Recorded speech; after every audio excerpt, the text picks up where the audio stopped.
Oh, hey, Dr. Umar. Been a long time, buddy. How's that school coming along? Huh? You said you were going to do school? The Marcus Garvey school or something along those lines? I'm not 100% sure, but like, where is it at? I mean, in the same span of time, I said, hey, I'm going to make sure that legal pot gets legalized in Jersey and we can start to peel back that whole drug war thing, and it hasn't been perfect, but it's gotten done. Where's your thing, bro? Huh? Where's your contribution? Where's that school? Oh, you're on Foxhole? Yeah, we've already covered Foxhole on this channel. We've covered Dr. Umar on this channel. So what better way to really just have a nice old-fashioned orgy than with both Dr. Umar and, Foxhole. So let's get into this. When you say they're still fighting for the right to their sexuality, what do you mean by that? I mean specifically that Black women are the only group of women in American culture who are not allowed to consistently enjoy their femininity. They don't want their femininity, Dr. Umar. They abandoned their femininity. And sex and femininity are not synonymous, friend. I'm sorry. Now, we just got finished listening to WAP be a gigantic hit, and paper bag test. It was black chicks. So how are they not allowed to be as sexual as they want? I mean, the single mother stats alone really indicate that, yeah, black women, by all means, be as sexual as you like. Take all the cream pies. But no. This, like Dr. Umar has decided to weave this in with femininity, which is something completely different, which is something that culturally, along with her chastity and virginity and all that sexuality, which, they're not allowed to claim, they throw out the window by the time they're 17. But, let's keep hearing his bullshit. In other words, if a white woman says, I need a husband to help me raise my children, that's normal and accepted. White woman, usually, if that is a stated goal of that white woman, then she tends to wait until a proper suitor, or her father picks her. I mean, like the father tends to already be there in the home and everything else like that, and she kind of makes sure of that. She ensures that her children, as best as she can, because life is the same. It's crazy. Lifetime stories, I guess they come from somewhere, but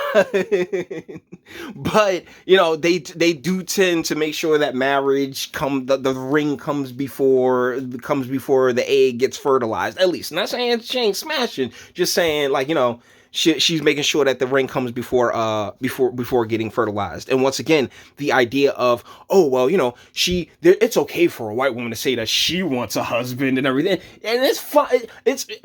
It's more than fine for any woman to say she wants a husband. But my God, what happens in 15 years? That man gets screwed over regardless. Chinese woman, if a Latino woman, if a East Indian woman, an Arabian woman says, I feel depressed. I'm lonely. I feel burnt out.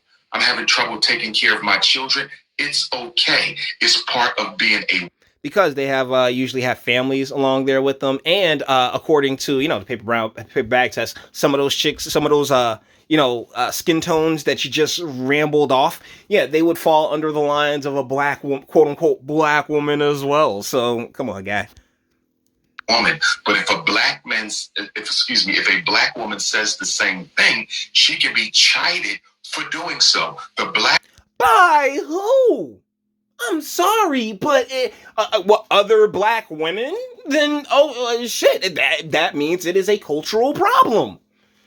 Not it's like everybody wants to sit here and just point the finger at society, when in reality, the lack of accountability when it comes to the American quote unquote black woman is astounding. It's on some extra level shit because you're talking about, oh, she gets shot. No. It's all about the praise, and in many cases, too many cases, she does it to herself. She decides, oh yeah, I want to be a single mother. I'm had this baby. You know what I'm saying? And then it's I don't need no man. I have this baby with a piece of shit. The piece of shit. You know what I'm saying? Like it plays out the same way we all knew it was going to play out. And then the kid is sit there stuck, but he's still there because it's, oh yeah, my baby, my baby, my baby, my baby. It's this false idea of having property, of owning someone. It's one of the reasons why Mari was so big.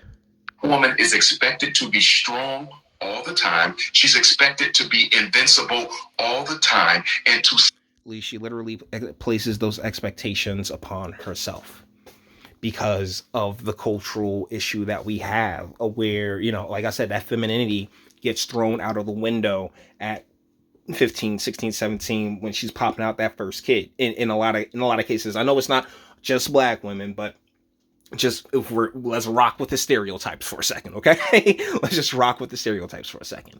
So if when you decide that, like, yeah, you gonna let the old boy blow load up and you gonna have this kid, these are choices that you, young lady, are making, have made, and every choice has a consequence. But the difference between the male brain and the female brain is that the female brain is very episodic. So thusly, it doesn't carry over. Male brain's very serialized, but the female brain is episodic. It doesn't carry over. And so, every day is a new day.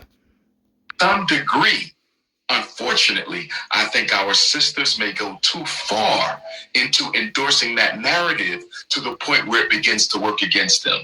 For example, in therapy, I've had sisters tell me, I don't really feel comfortable discussing these problems with you. Not because you're a man, but because I've been raised to never expose my vulnerability. I've been...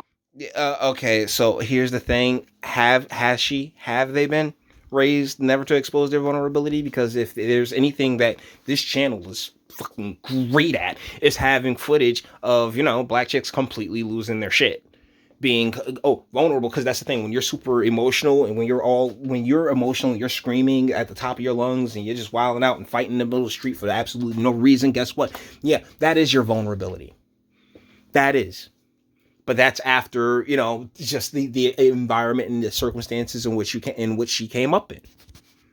Raised to always turn to Jesus whenever I have a problem. I'm not supposed to admit that I'm hurting and need help. Okay, so yeah, hold on. Yes. There we go. Yeah, I don't know who any of these chicks are, and outside of the one on the bottom left, which has a ton of weave in her hair. Not even. I don't even think you'll twitch for any of them. But either ways, yeah. So Dr. Umar is on Fox Soul. Fox Soul is real talk. It's trash. Like, it's that same cookie cutter bullshit. That woe is me. We're all victim. We're all victim with no thought towards inner reflection, or hey, what did I do to get me in this situation? Why would I continue to push this throughout my culture and community? But that's the thing. In order to keep these folks on the plantation, in order to keep these folks satiated, they need shows like this, folks like Umar to come on out here and be like, no, don't worry, you're a victim. And that's, I take umbrage. All right. So guys, with that being said, we're going to bring this one to an end. All the internet stuff. If you liked it, toss it a like, dislike, go ahead, do that too. Nobody's scared of you. Sub if you enjoy my fantastic voice. You want to give videos like this every single day. Share, because sharing is caring. And YouTube, Bitchute, and like, well, they ain't the biggest fan of your boy over here for very obvious reasons. Buying the bell for notifications. Get something from the Teespring. Check me out on Patreon as well. Links in the description. And speak. Let me know what you guys think in the comments. Where's the school, Dr. Umar? Like, I hope you've cleaned your room, Dr. Umar. Are you still banging single mothers, Dr. Umar? Do you still have STDs, Dr. Umar? Like, yo, once again, not stupid, just slow. Let me know what you guys think in the comments. Until the next one.